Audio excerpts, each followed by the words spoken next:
ஓம் சக்தி தாயே போற்றி. நீ நல்லது நினைத்தால் இந்த தாயின் ஆசீர்வாதத்தில் உனக்கு நல்லது மட்டுமே நடக்கும். என் அன்பு பிள்ளையே, இன்று உன் அம்மா உனக்கு ஒரு நல்ல விஷயத்தை சொல்வதற்காகத்தான் வந்திருக்கின்றேன். என் தங்க குழந்தையே, நீ யாரை நேசிக்கின்றாயோ அவர் என்னுடைய மனதில் இருப்பதை உள்ளதை உள்ளபடியே தெரிவிப்பதற்காக நான் இங்கு வந்திருக்கின்றேன். என் குழந்தையின் மனதில் ஏகப்பட்ட குழப்பங்கள் இருந்து கொண்டிருக்கின்றதே அல்லவா? வாழ்க்கையில் பிரச்சனைகளை தொடர்ச்சியாக வந்து கொண்டிருக்கும் பொழுது நாம் யாரை அதிகமாக நேசிக்கின்றோமோ அவர்களிடத்தில் இருந்து சரியான பதில் கிடைக்காமல் இருப்பது என் குழந்தையின் மனதிற்கு மிகப்பெரிய வேதனையை கொடுத்திருக்கின்றது. என் தங்க குழந்தையே, உன் துணையின் மனதில் என்ன இருக்கின்றது என்பதனை நீ புரிந்து கொண்டாயா? புரிந்து கொள்ளவில்லை என்றால் உன் அம்மாவின் வாக்கினை கேட்ட பிறகு இன்று நிச்சயமாக உனக்கான தெளிவு கிடைத்துவிடும். இன்றைய நாளை என் குழந்தை நல்லபடியாக கடந்து வந்து விடுவாய் அல்லவா? என் பிள்ளையின் மனதிற்கு சந்தோஷத்தை கொடுத்தால் நீ நிச்சயமாக உனக்கான செயல்களை எல்லாம் நல்லபடியாக செய்ய தொடங்கி விடுவாய் என்ற நம்பிக்கையில்தான் உன் அம்மா நான் இப்பொழுது வந்திருக்கின்றேன். என் தங்க குழந்தையே, உன் மனதில் ஒரு விஷயத்தை பற்றி மட்டுமே நினைத்து வருந்தி எதுவும் செய்ய முடியாமல் முடங்கி கிடக்கின்ற என்னுடைய பிள்ளை இனிமேல் அப்படி இருக்கக்கூடாது என்பதற்காகத்தான் உன் அம்மா நான் நின்று உன்னிடத்தில் இதனை தெரிவித்து கொடுப்பதற்காக வந்திருக்கின்றேன். என் தங்க குழந்தையே, உன் மனதில் இருக்கின்ற எண்ணங்கள் யாவும் நீ யாரை அதிகமாக நேசிக்கின்றாயோ அவரை பற்றி மட்டுமே சுற்றி சுற்றி வந்து கொண்டிருக்கின்றது. என் தங்கமே, உன்னுடைய கவனத்தை வேறு எங்கும் உன்னால் திசை திருப்ப முடியவில்லை. அவரிடம் ஒரு நிமிடம் பேசவில்லை என்றால் கூட உன் மனது அதிகமாக வேதனைப்படும். ஆனால் பல நாட்களாக பேசாமல் இருந்து கொண்டிருப்பது உனக்கு மேலும் மேலும் பல வேதனைகளை இப்பொழுது கொடுத்து கொண்டே இருக்கின்றது. என் தங்க குழந்தையே, இத்தனை கவலைகளும் எனக்கு தெரியாமல் இல்லை. அதிகாலை எழுந்தவுடனே அதனை நீ நினைப்பில் வைத்து கொண்டிருக்கின்றாய். எப்பொழுது பேசுவார்கள் என்ற எண்ணம் மட்டும் உனக்குள் இருந்து கொண்டிருக்கின்றதே தவிர வேறு எந்த சிந்தனையும் உன் மனதிற்குள் இல்லை. இன்று நாம் என்ன செய்ய வேண்டும், என்ன விஷயத்தை சாதிக்க வேண்டும் என்ற சிந்தனைகள் எல்லாம் மறந்து நம் வாழ்க்கையே ஏன் இப்படி இருந்து கொண்டிருக்கின்றது, நமக்கு மட்டும் ஏன் இப்படியெல்லாம் நடக்கின்றது, நாம் மட்டும் ஏன் இப்படி சந்தோஷமே இல்லாமல் இருந்து கொண்டிருக்கின்றோம் என்ற மனநிலையில் நீ இப்பொழுது இருந்து கொண்டிருக்கின்றாய். என் தங்க குழந்தையே, உன் மனநிலையை உன் அம்மா நான் நன்றாக அறிந்ததனால் இன்று உனக்கு நல்ல வாக்கினை நான் தந்து கொண்டிருக்கின்றேன். என் குழந்தையின் மனதில் ஏகப்பட்ட பல காயங்களுக்கு நிச்சயமாக இன்று உன் அம்மா அதற்கு நான் நல்ல பதிலையும் நல்ல தீர்வையும் கொடுக்க வேண்டும் என்ற நம்பிக்கையில்தான் உன்னை தேடி வந்திருக்கின்றேன். என் தங்க பிள்ளையே, உனக்கு யார் அதிகமாக பிடிக்கின்றதோ அவர்களின் மனதில் என்ன இருக்கின்றது என்பதனை நான் உனக்கு தெளிவாக சொல்கின்றேன்.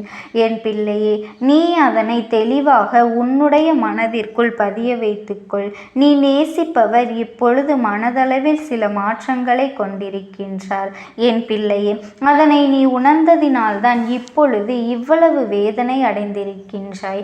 ஆரம்ப கட்டத்தில் நான் இல்லை என்றால் வாழ்க்கையே இல்லை என்று சொன்ன உதடுகள் எப்பொழுது நீ இல்லாமல் போனால் நான் சந்தோஷமாக இருப்பேன் என்று சொல்கின்றது அல்லவா? என் தங்க குழந்தையே, சூழ்நிலைதான் அந்த வேதனையை உனக்கு ஏற்படுத்தி தந்திருக்கின்றது. நீ ஒன்றை மட்டும் புரிந்து கொள்ள வேண்டும். அவர்கள் மனதில் இருக்கின்ற எண்ணங்கள் என்னவென்று தெரிந்து கொண்டால் நீ இது போன்ற எண்ணங்களை எல்லாம் ஒருபொழுதும் உன் மனதில் வைத்து கொண்டு சிந்திக்க மாட்டாய். என் தங்கமே, அவர்கள் மாறிவிட்டார்கள் என்று நீ நினைக்கின்ற நேரத்தில் ஒன்றை நீ புரிந்து கொள்ள வேண்டும். சில சந்தர்ப்பங்களும் சூழ்நிலைகளும் வாழ்க்கையில் ஏற்பட்ட அடிகளும் வேதனைகளும் அவர்களை இப்பொழுது இப்படி மாற்றி இருக்கின்றது. தானாக எந்த ஒரு மாற்றங்களும் நடக்கவில்லை. மாறி இருக்கின்றார்கள் என்று நீ சொல்வதும் 100% உண்மைதான். அதை ஒரு பொழுதும் உன் அம்மா நான் மறுக்கவே இல்லை. என் தங்க குழந்தையே, ஆனால் அவர்களின் கஷ்டங்களும் வேதனைகளும் அத்தனை அதிகமாக இருக்கும் பொழுது யாராக இருந்தாலுமே ஒரு சில மாற்றங்கள் வரத்தானே செய்யும். மாற்றங்களை எதிர்கொள்ள நாம் தான் பழகிக்கொள்ள வேண்டும். என் தங்கமே, இந்த மாற்றங்கள் உனக்கு ஏற்றுக்கொள்ள முடியாததாக இருந்தாலுமே இந்த மாற்றத்தினால் உனக்கு எந்த ஒரு பாதிப்பும் இல்லை. உன்னுடைய அன்பிற்கு அங்கே எந்த ஒரு பாதிப்பும் நடக்கவில்லை என்பதனை நீ புரிந்து கொள்ள வேண்டும். அவர் மனதில் உன் மீது ஆரம்பத்தில் வைத்திருந்த அன்பு அப்படியே தான் இருக்கின்றது. இடையில் ஏற்பட்ட கஷ்டமான சூழ்நிலையின் காரணமாகத்தான் சில மாற்றங்கள் நடந்து கொண்டிருக்கின்றது. ஆரம்பத்தில் பேச்சுக்கள் அதிகமாக இல்லை, ஆனால் அதன் பிறகு பேசுவதற்கு அதிகமாக தொடங்கிவிட்ட பிறகு கருத்து வேறுபாடுகள் அதிகமாக வரத் தொடங்கி இருக்கின்றது. இது போன்ற கருத்து வேறுபாடுகள் ஏற்படும் பொழுது இது நமக்கு உகந்த வாழ்க்கைதானா என்று கூட நீ சிந்திக்கின்றாய் அல்லவா? ஆனால் உன்னுடைய அந்த நேசிக்கும் உறவானது, உன்னுடைய துணையானவர் ஒருபொழுதும் இந்த வாழ்க்கை நமக்கு சரியானது இல்லை என்று சிந்தித்தது கிடையாது. வார்த்தைகளை கோபத்தில் அதிகமாக விட்டாலுமே எந்த ஒரு சூழ்நிலையிலும் நீ எனக்கு வேண்டாம் என்றோ இந்த வாழ்க்கை நமக்கு சரிப்பட்டு வராது என்றோ அவர்கள் சொல்ல நினைத்ததே கிடையாது.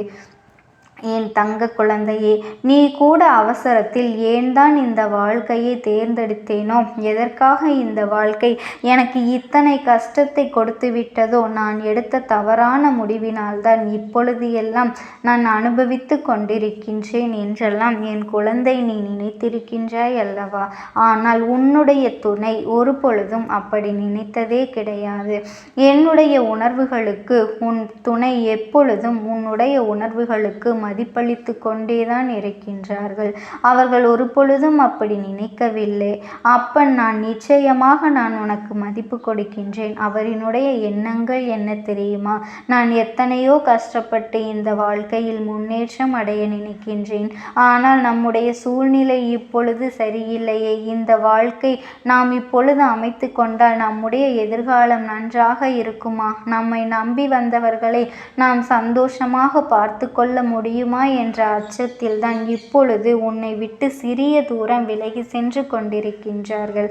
உன் மீது அதிக அன்பு கொண்டதினால்தான் இந்த பிரிவு ஏற்பட்டிருக்கின்றது என்பதனை நீ புரிந்து கொள்ள வேண்டும்.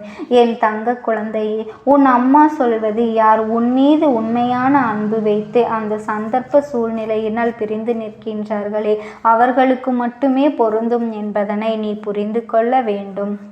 உன்னை வாழ்க்கையிலிருந்து விரட்டியடிக்க வேண்டும் என்று நினைத்து விலகி இருப்பவர்களுக்கு இது பொருந்தாது என்பதனையும் நீ சரியாக புரிந்து கொள்ள வேண்டும். என் தங்க குழந்தையே, என் தங்கமே, கொடுப்பேன் என்று அவர்கள் சொன்ன வாக்குறுதியை கொடுத்திருக்கின்றார்கள் அல்லவா?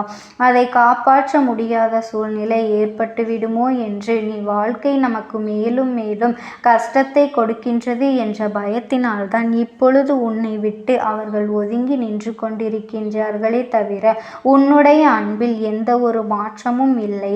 என் செல்ல குழந்தையே, நிச்சயமாக உன்னுடைய வாழ்க்கையில் உனக்கான இடத்தை அவர்கள் அப்படியேதான் வைத்திருக்கின்றார்கள். உன்னிடத்தில் அதிகமாக பேச வேண்டும் என்று நிறைய விஷயங்களை தன் வாழ்க்கையில் தனக்கு நடக்கின்ற கஷ்டங்களையும் சோகங்களையும் இன்பங்களையும் துன்பங்களையும் சேகரித்து வைத்து கொண்டிருக்கின்றார்கள். எப்பொழுது உன்னோடு பேசுகின்ற சூழ்நிலை வரும் என்று எதிர்பார்த்து காத்து கொண்டிருக்கின்றார்கள். அவர்களுக்கான நேரத்தையும் அவர்கள் எதிர்நோக்கி நின்று கொண்டிருக்கின்றார்கள். நம் வாழ்க்கையில் நம்மை நம்பி வந்தவர்களுக்கு ஒரு நல்ல நிலையை அமைத்து கொடுத்தால் போதும், ஒரு பொழுதும் அவரை கைவிட மாட்டோம் என்கின்ற ஒரு நம்பிக்கையை கொடுத்த பிறகுதான் இந்த வாழ்க்கையை நாம் அமைத்து கொள்ள முடியும் என்று அவர்கள் முடிவு செய்கின்றார்கள். என் தங்க குழந்தையே, இது ஒன்றுதான் இத்தனை பிரச்சனைகளுக்குமே காரணமே தவிர வேறு எந்த ஒரு விஷயங்களுமே கிடையாது.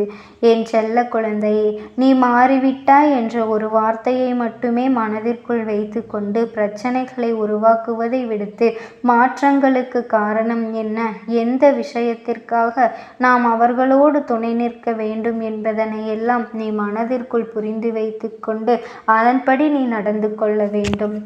வாழ்க்கை துணை என்பது நீ நேசிப்பவர் என்பதும் உன்னில் பாதி என்பதனையும் முதலில் நீ புரிந்து கொண்டு அவர்களின் உணர்வுகளுக்கு நீ முழுமையான மதிப்பு கொடுத்து எந்த ஒரு கஷ்டத்திலும் அவர்களோடு துணை நின்று அவர்களின் பிரச்சனைகளை நீ பகிர்ந்து கொள்ள வேண்டும்.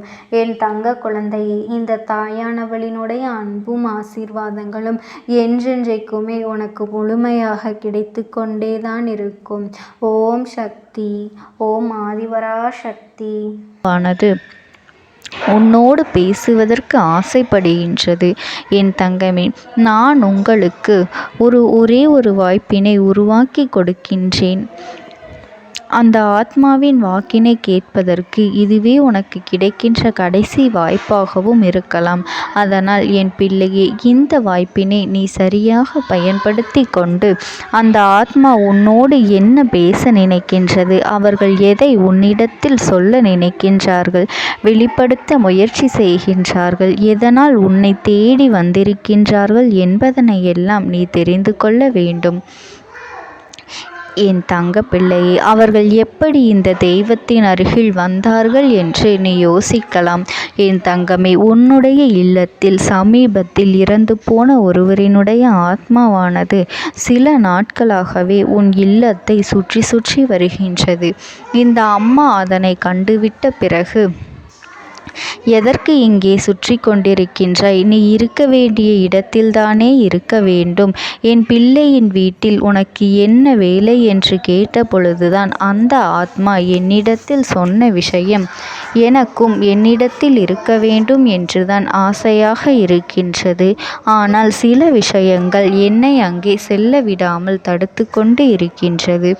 எனக்கு என்னுடைய குடும்பத்தில் இருக்கின்றவர்களிடம் பேசியாக வேண்டும். என் மனதில் தோன்றுகின்ற சில விஷயங்களை அவர்களிடத்தில் சொல்லிவிட்டால் நான் மனநிறைவோடு இங்கிருந்து சென்று விடுவேன். சில விஷயங்களை நான் அவர்களோடு பகிர்ந்து கொள்ளாமல் விட்டுவிட்டேன். அதற்கு சரியான நேரம் இப்பொழுது வந்திருக்கின்றது. இப்பொழுதும் சொல்லாமல் நான் சென்று விட்டால் இனி காலம் முழுவதும் என்னால் அவர்களிடத்தில் சொல்லிவிட முடியாது. இதற்கு நீங்கள்தான் துணையாக நிற்க வேண்டும் அம்மா என்று என்னிடத்தில் வாய்ப்பினை ஏற்படுத்தி கொடுக்க வேண்டும் என்று கேட்டது. என் தங்க குழந்தையே, இப்படி இருக்கும் பொழுது அவர்களிடத்தில் சொல்லிவிட முடியாது. அந்த வாய்ப்பினை ஏற்படுத்தி கொடுத்து என் வீட்டில் உள்ளவர்களிடம் பேச வைக்க வேண்டும் என்று என்னிடத்தில் கோரிக்கை வைத்தது. என் தங்கமே, இப்படி மனதிலே எந்த கெட்ட எண்ணங்களும் இல்லாமல் உன் குடும்பத்திற்காக பேச வேண்டும் என்று கேட்ட ஆத்மாவிற்கு நான் அந்த வாய்ப்பு வழங்குவது தானே முறையாக இருக்கும். அதனால் இந்த அம்மா அந்த ஆத்மாவிற்கு அந்த வாய்ப்பினை கொடுக்க முடிவுகள் செய்து இப்பொழுது உன்னோடு பேசுவதற்காக வரவழைத்திருக்கின்றேன். என் பிள்ளையே, அந்த ஆத்மாவானது உன்னிடத்திலே என்ன பேசுகின்றார்கள் என்பதனை நான் என் மூலமாக உன்னிடத்தில் பேசி சொல்கின்றேன். இந்த அம்மாவிடத்திலிருந்து தான் அவர்கள் மனதில் பேச நினைப்பதை எல்லாம் பேச முடியும். என் தங்கமே, நேரடியாக ஒரு ஆத்மாவின் குரலை உன்னால் அத்தனை சுலபமாகவெல்லாம் கேட்டுவிட முடியாது. இந்த அம்மா அதற்காகத்தான் இன்று இந்த உதவியை செய்கின்றேன். என் குடும்பத்தில் இருக்கின்றவர்களிடம் பேச வந்திருக்கின்றேன். உங்கள் எல்லோரையும் நான் இனி காணவே முடியாது என்பதனை நான் உணர்ந்து கொண்டேன். என் வாழ்க்கையில் நிறைவாக இருந்து என்னால் உங்களுக்கு கஷ்டங்கள் வந்தாலும் உங்களால் எனக்கு எந்த கஷ்டங்களும் இதுநாள் வரையிலும் வந்தது கிடையாது. நான் நினைத்தது போல இந்த வாழ்க்கையை அத்தனை சந்தோஷமாக வாழ்ந்து கொண்டுதான் இருந்தேன். என் குடும்பத்தில் இருக்கின்றவர்களிடம் பேச வந்திருக்கின்றேன். உங்கள் எல்லோரையும் இனி நான் காணவே முடியாது என்பதனை நான் உணர்ந்து கொண்டேன். உங்களோடு இருந்த இந்த காலகட்டம் குறைவாக இருந்தாலும் எனக்கு கிடைத்த சந்தோஷங்களும் மகிழ்ச்சியும் ஏராளமாக இருந்தது. அதனால் எனக்கு எந்த ஒரு கவலையும் இதுவரையில் இருந்ததே கிடையாது. நான் நினைத்தது போல இந்த வாழ்க்கையை நான் சந்தோஷமாகத்தான் வாழ்ந்து கொண்டு இருந்தேன். ஆனால் இவ்வளவு காலம் எனக்கு சீக்கிரமாக என்னுடைய ஆயுள் முடிந்துவிடும் என்று எனக்கு முன்பே தெரியாது. அது தெரிந்திருந்தால் நிச்சயமாக என் மனதில் இருக்கின்ற அத்தனை விஷயங்களையும் நான் உங்களிடத்தில் சொல்லியிருப்பேன்.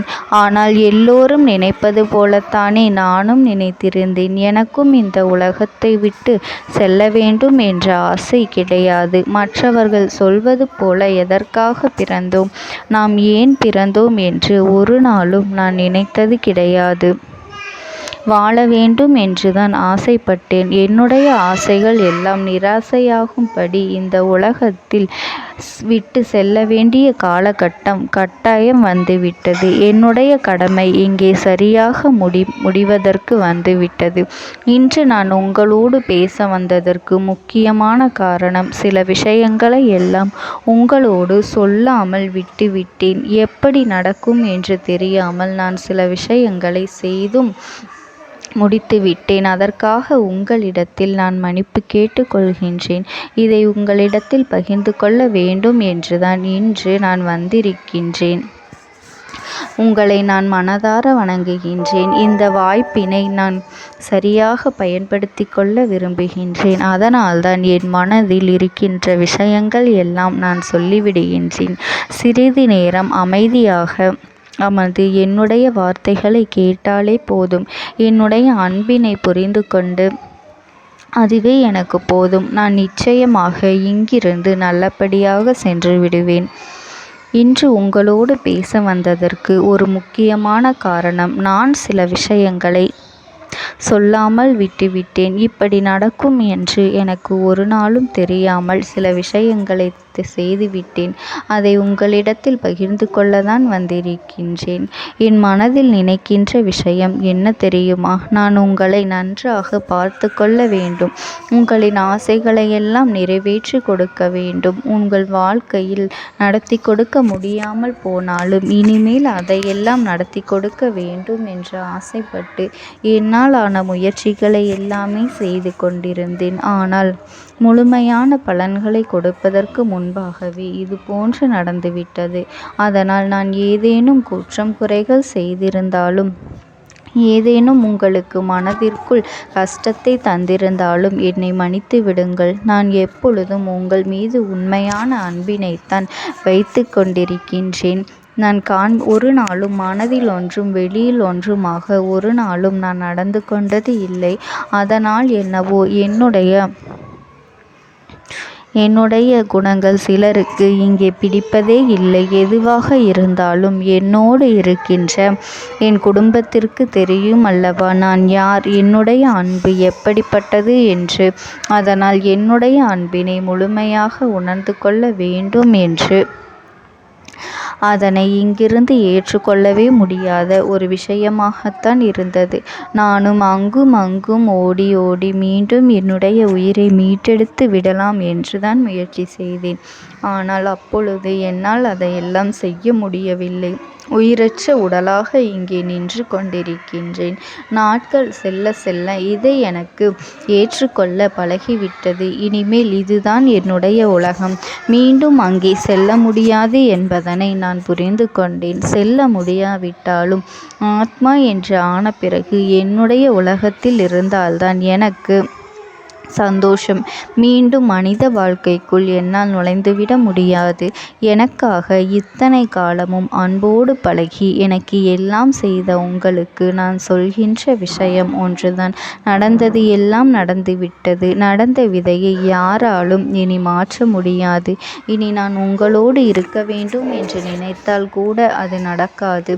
அதனால் இந்த வாழ்க்கையில் நீங்கள் நல்லபடியாக வாழ்ந்து சந்தோஷமாக இருக்க வேண்டும் என்றுதான் அந்த ஆத்மா மனது வேதனைப்பட்டு உன்னோடு பேசுகின்றது. என் தங்க குழந்தையே, யார் உன்னை விட்டு சென்றாலும் இந்த தாயானவளினுடைய அன்பும் ஆசீர்வாதங்களும் உனக்கு என்றென்றைக்குமே முழுமையாக கிடைத்து கொண்டே இருக்கும்.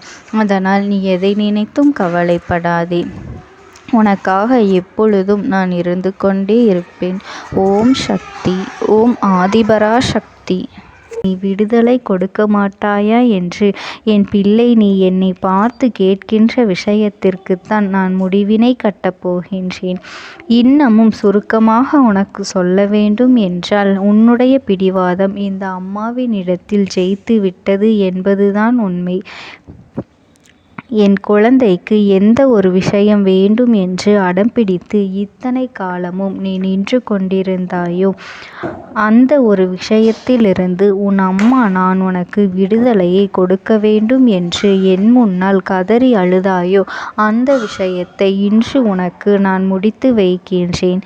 என் பிள்ளையே, சுற்றி இருக்கின்ற உறவுகளையெல்லாம் நம்புவதை விட்டுவிட்டு சற்று விலகி நிற்பதுதான் எல்லோருக்குமே நல்லது. ஏனென்றால் யாருடைய குணம் எப்பொழுது எப்படி மாறும் என்று யாராலும் கணித்துவிட முடியாது. ஒருவரிடத்தில் நல்லபடியாக பேசிக்கொண்டு வந்திருப்பாயானால் அவர்கள் மனதிற்குள் என்ன இருக்கின்றது என்று உன்னால் ஒரு பொழுதும் தெரிந்து கொள்ள முடியாது. அவர்களுக்குள் 1000 விஷயங்கள் ஓடும்.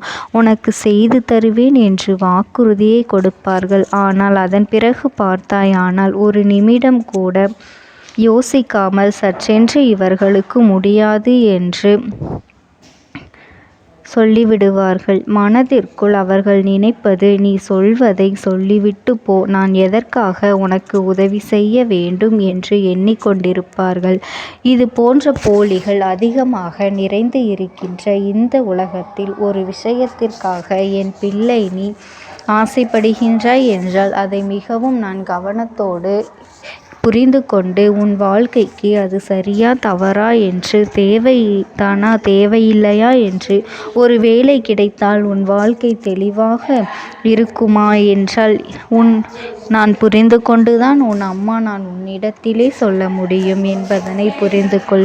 உனக்கு எத்தனை கால தாமதங்கள் ஆகியது என்பதனை அதனை புரிந்து கொள்ள அதை உன்னிடத்தில் ஒப்படைக்க வந்ததற்கு காரணம், பல அதிசக்தி வாய்ந்த